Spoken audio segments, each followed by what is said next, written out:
Hey everyone. So I figured now I would try to start on part two.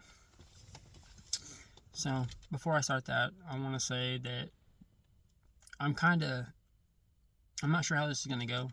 I made a reel in the beginning, kind of let everybody know that I'm not sure whether it's dangerous to do this or not, but it's something I feel like I need to do. Uh, People need to know about this stuff. Whether you believe me or not, that's your decision when this is all done and over with. So when I left off, I said that I talked to my roommate and I went to go lay down. So as I'm laying down, I'm still having these conversations, in my head. Um, I don't remember exactly what it was about. It was just generic stuff. It didn't get bad yet, but I did start having these headaches, and there was a voice coming through. At this time, I didn't realize that whatever these spirits, demons, whatever it was, had the ability to change their voices. So I started getting this weird pressure on my head. This is when I first started getting this pressure. I didn't know what it was at the time, but I had to have this pressure show up right here in the middle of my forehead. As long as I would get, like, they would tell me that they're gonna put this cut on my head, and I'd feel like this slash, like a pressure slash, go on my forehead. And they told me that while that was active, if I fell asleep, I would be locked into the spirit realm. So there was times where I had this slash active, and I was like trying my best to stay up. But during this time, I slowly started to feel drowsy, but it wasn't terrible yet. It wasn't to the point where I couldn't fight against it. It was to the point where when I would go to work, I'd go to break, I'd be sleeping a lot. I would sleep during my break, and then I'd get back up and do my thing. I'm sure people seen that. So anyways, that night, I got the slash. I'm fighting against it. I can't remember exactly what I did that night. I think I was just, like I said, I'm very analytical. I was trying to figure this stuff out. I was talking. I was still talking to the spirit, portraying itself as her, as the management team, and and everyone else that was talking to me. Eventually, I fell asleep. I don't remember if I had a dream that night or not. If I did, like I said, there's a lot of this stuff that it blends together. So let's just go into the next day. So I wake up the next day and I go into work. This is where it starts to kind of take a negative twist. I'm walking into work, I'm doing my job, and I'm hearing these voices in my head saying, "You're doing a good job. You're going around telling the associates, you're doing a great job. Keep up the good work." This is what I'm hearing in my head as I'm walking around doing this stuff. And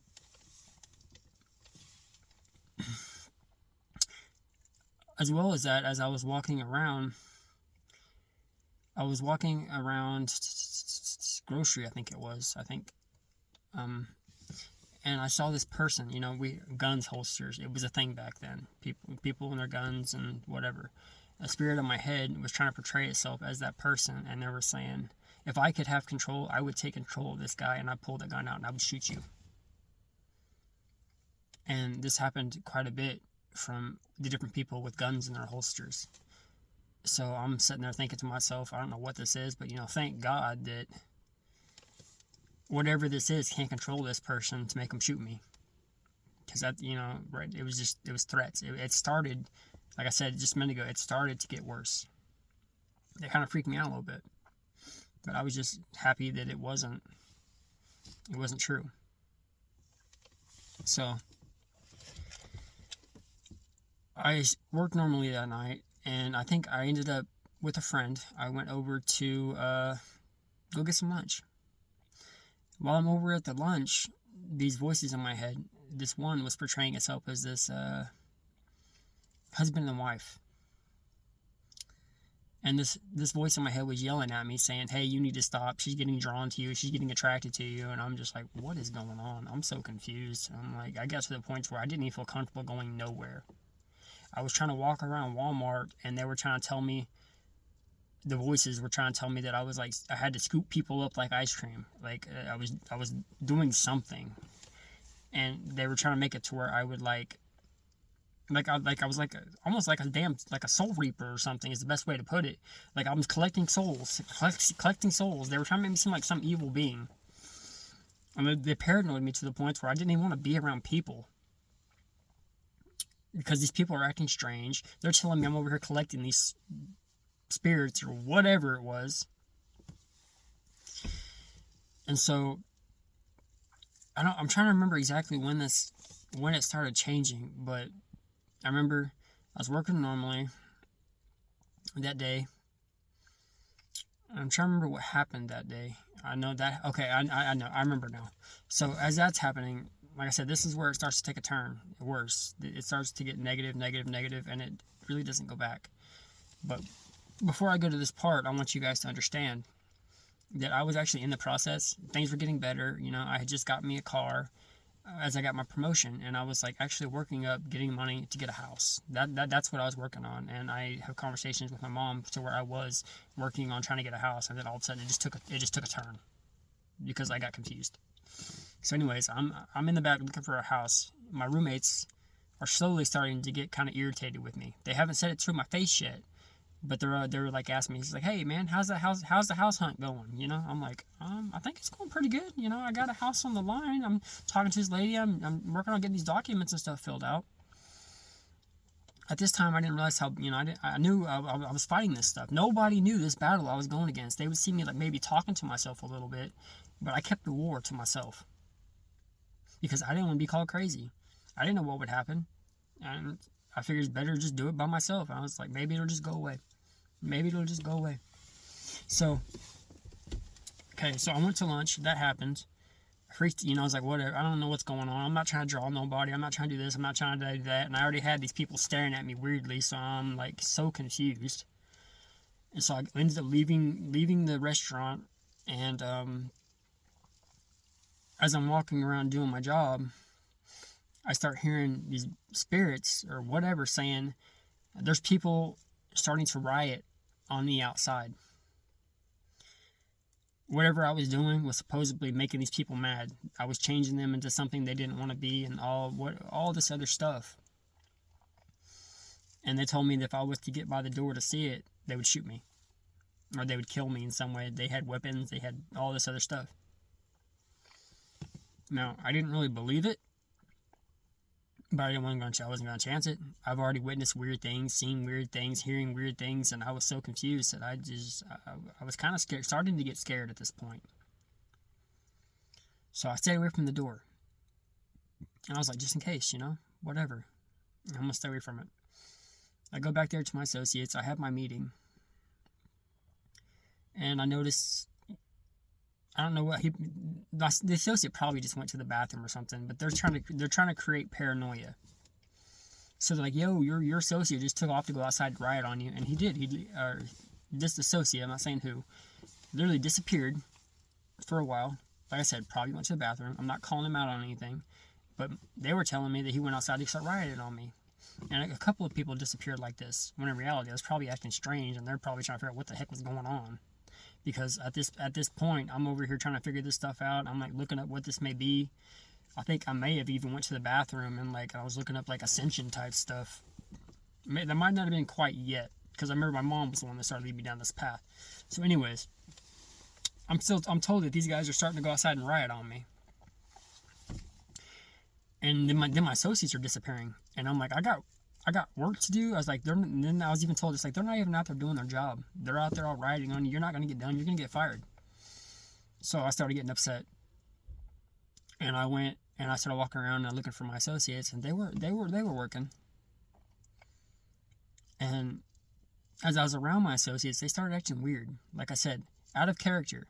Some of my associates started acting out of character. I can't say for sure, but I was told by my head, so if they know the truth, they can vouch for it, whatever, they'll know or they won't know. I was told that some of these people were being drawn or whatever, that they're actually trying to transfer out of my department. I don't know. Like I said, it was weird. So that started happening. And then I'm after this point, I'm over there. I'm thinking my associates are rioting on me. And then I was told that the female associate went out there and rioted on me too. And I'm getting depressed. So I'm getting depressed. I'm walking around with my pallet jack, trying not to cry. That night, I almost walked out of the store because I was distraught. I was destroyed, man. I was so upset. I was trying to hold back tears, and I couldn't confide in no one. I couldn't trust no one. I had no one to talk to. So I'm sitting here with this war in my head by myself, trying not to cry. And they saw it. People saw me walking around really depressed, and they didn't know what was going on. And at the same time, I saw other associates starting to speak, like, you know, these vocal things, like the telepathy thing. So it was going back and forth. And it was just the night. I can't remember if this is the night or not, but I do remember this is the night where I was so upset that I walked. I don't remember exactly when the beginning story happened, but there was one part where I was in there in the manager's office. That's totally my written story, where I heard this manager say something about we were talking. So I know it was actual conversation. We were talking, and somehow it got brought up about she was talking about everyone in the business being pregnant. And, you know, I was going, I think I was getting ready to plan for my day. And then I heard under her breath, so I don't know, I'm pretty sure this is her too. Under her breath, she said, "I wish I was," really low, but I still heard it. And I felt terrible. So I walked over to her because she was at the desk. I think she was trying to get ready. I think it was around 8, 9, and we happened to be in there by ourselves. And I said, "It'll happen when the time is right." And she told me, "No, my boyfriend's like 40 years old. He doesn't want to have kids." To this, I told her, "This is something you really need to think about. This isn't something you should sacrifice on if you truly want to be a mother." And I told her, I was like, having my 2 boys is like the blessing I could have had. And she said something, and then she said, "I'm just gonna be a cat mom with 9 cats or something like that." And I felt bad. And after that, I left. This is about the point where I started wondering, you know, I told you guys a long time ago, I already had a crush on her. And I don't know, I don't remember if it was the same night. So if I had the night wrong, I apologize. My days are mixed up. Around this time, I slowly started losing, like, having memory loss for a while. It came back now, but for a while I did. I don't know whether at this point I was having that issue or not. But sometime during this area, we were talking for a minute, and then when I would go up to, when I would try to talk to this person, and then over the walkie, they would sound, you know, like all happy and stuff, all happy, like good. But then I'm over here getting confused, which I think before this happened, before this happened, I think what happened was there was a night when we were working, and somehow, for some reason, she asked if I wanted her phone number. And she specifically said, "For business purposes." I was like, "Okay." And then she walked off. And then I was like, I ended up walking to her. I was like, "All right, I'll take it now." So I got the number. So we were texting back and forth, you know, business stuff, trying to, you know, communicate. And then the voice is still talking in my head, pretending it's her, confusing me. I'm over having these conversations. People seen them in my thing. So I was like, kind of using it as a wingman, I guess you could say. I know it sounds pathetic, but that's kind of how it was. I was trying. I didn't have the courage to speak to her. I didn't have. After everything I've been through, I went through depression and all this other stuff. So I'm sitting there talking to this spirit claiming to be this person, and I'm getting confused. So eventually, I'm like, you know what? I'm just going to do it. I can't get the courage to tell her in real life. So I'm going to send a text and be done with it. I don't remember exactly what the text said. I sent her a long text message, to which I can't remember if she ignored me. I think she ignored me in the beginning, and so I sent another one. And eventually she responded to me saying something like, this is a work phone, I have a boyfriend, or something like that. I was like, all right, I accepted the rejection. Okay. So then, at the end of that night, I go to open, like, some of the stuff's going to run together, and it's not going to be in the same sequential area. I'm just telling you the guys as the story to get it out there. If you guys remember a different day this happened, that's totally fine. I don't remember exactly when it happened. But sometime, that same night when I was getting abused, they were told me that I was going to go outside that night and I was going to die. I was going to get killed by this mob, supposedly. So towards the end of the night, I'm walking around depressed. And I told God, actually, before that night, I got to tell you guys a part of my story, right? I'm depressed. I'm back there in the back, and I'm doing I can't remember what it's called now. Claims. That's what it's called. Claims. Taking care of stuff. And I literally bent down by the baler. I yelled at God, and I was like, I renounced my faith, because I was led to believe that those guys out there riding on me were Christians. That's what these voices were telling me.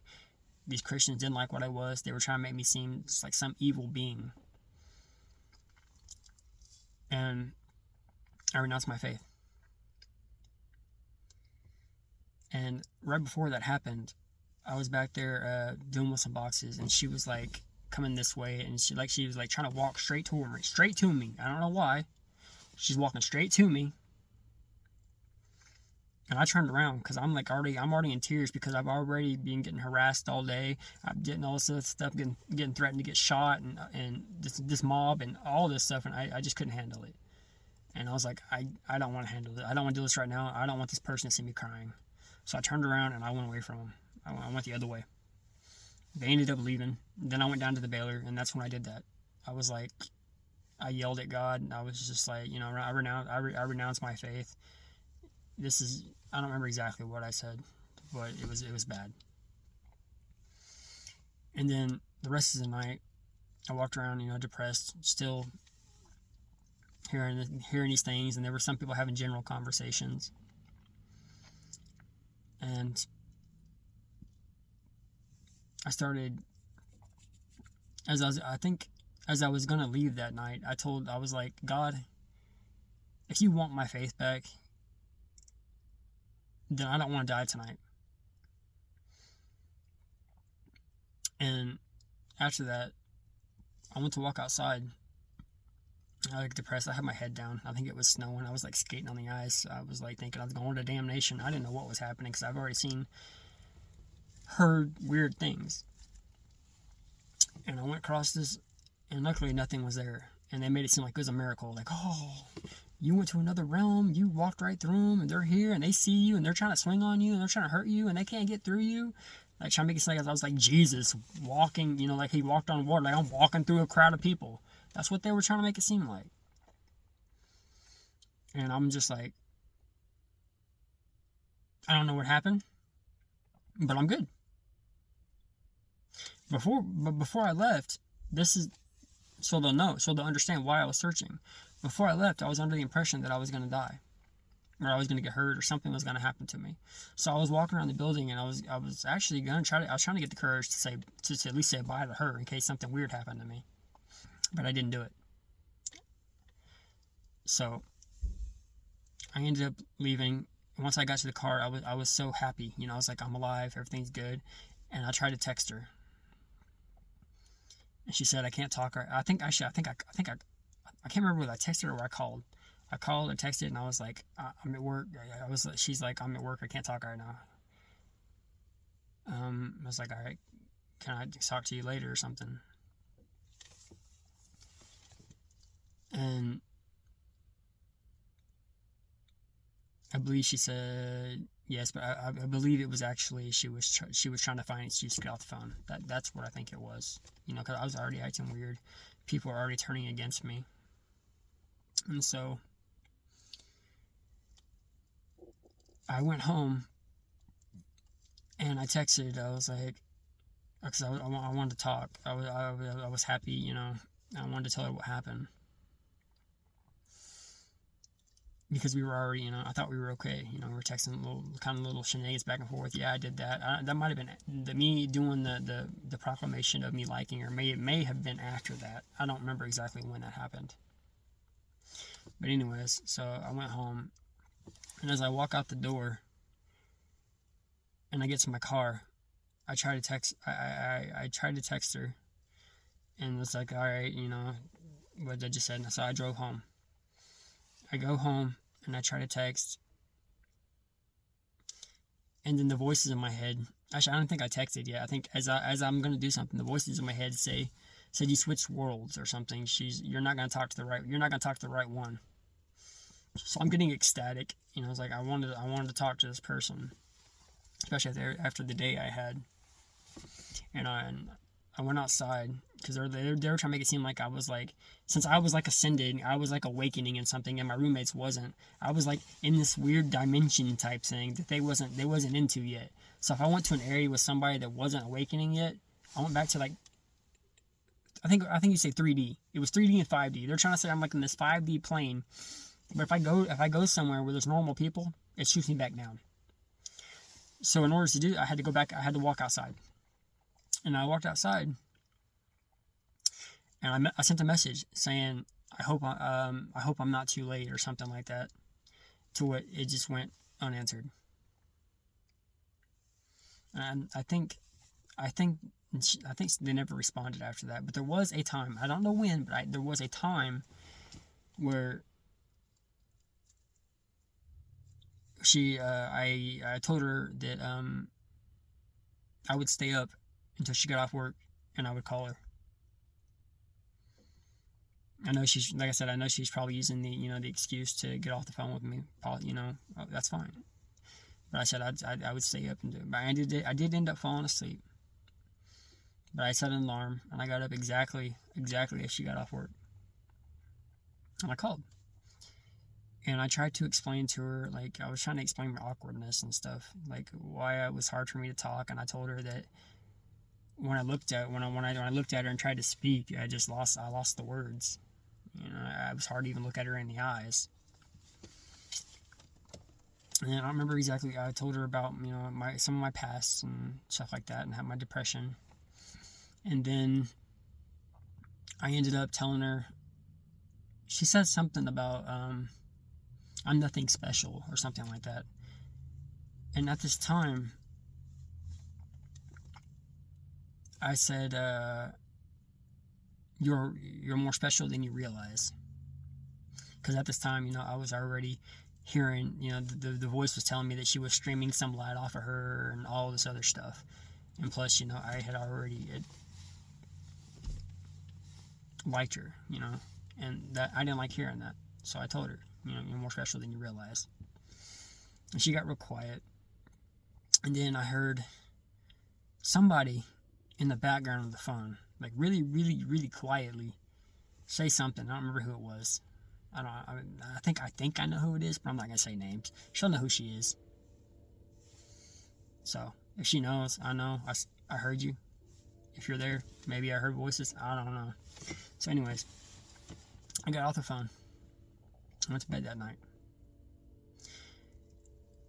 After that, I tried to go to work the next day, and it was awkward because sometime in that mix, I did end up sending the text message, and I got rejected, and then it was like awkward trying to go to work.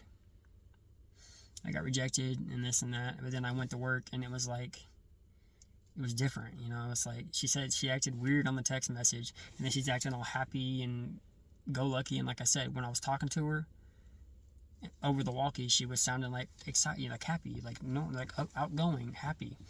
But then when I would try to ignore her, like there was one day we didn't have a truck, and I was walking down, and I didn't even look at her in the eyes. I just completely kept on walking. And shortly after that happened, I started hearing, later on that night, I heard him over the walkie, and she seemed like she was upset. And so I ended up, I think I sneaked around her, I can't remember exactly, but I ended up walking straight up to her, and I was like, hey, It's not you. You make it hard for me to focus. I'm trying to do my job right now. And I thought maybe that would make her, maybe that's why she was upset. I didn't know. I was starting to think that there was something more to the phone. This is why I started going to besides the voices, the voice at the time telling me that there was domestic issues involved. So, after that night, towards the end of the night, after she was all acting upset and stuff, I was trying to leave the building, and I walked over to talk to one of the other managers, and I noticed him over there in the corner, and I wanted to go try to say something to make things better, because it was just weird and awkward, but I decided not to. And then as I'm leaving and I get home, it starts to get worse.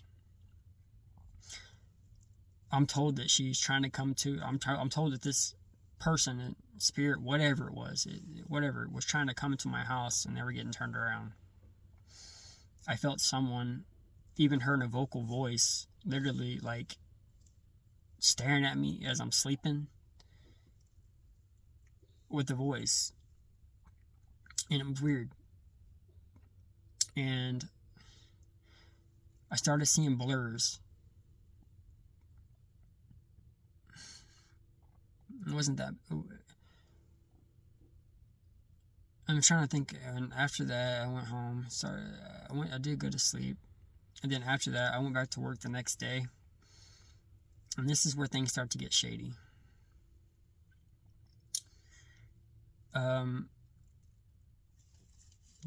Whoever they are, the security people start looking for like acting weird towards me, walking around.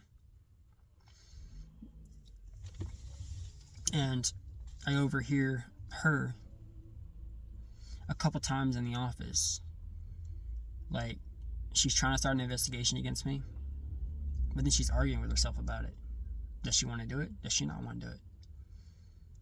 I'm already hearing voices in my head, so I can't differentiate somebody's real voice from that. So I'm just like, I don't know what's going on. I don't even care. If it's gonna happen, it's gonna happen. So I ended up walking around my associates.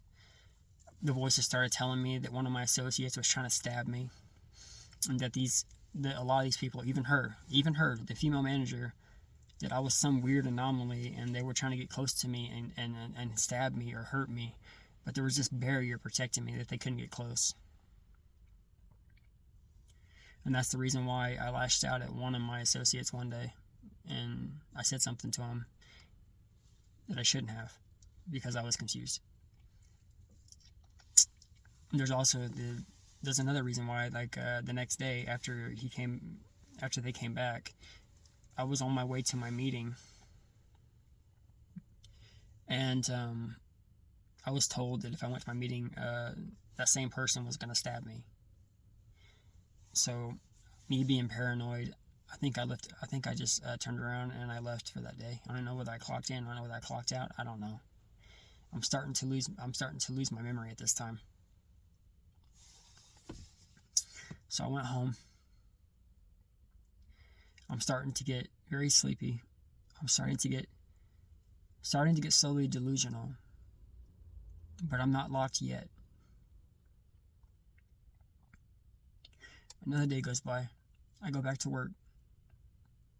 Mind you, in between this, I'm still working on my papers for my house, doing my normal routines at home, whether it's like playing my games or watching TV. I'm trying to be normal. I'm trying to get through this. There was even one time where I took a vacation. I don't know when the slap's taken, but I was told that they took a vacation at the same time. I took a vacation to try to. I was like, maybe it'll pass. I wasn't sure. So, anyways, I go to work, and my manager pulls me into the office. Him and another manager one time, because I guess I was rude to the store manager about something. I can't remember what it was, and they told me I needed to apologize to him. I'm already going through all this chaos in my head, so I probably said something I shouldn't have, and I was probably irritated. I honestly don't remember. But they told me I needed to apologize to him. So I apologized to him.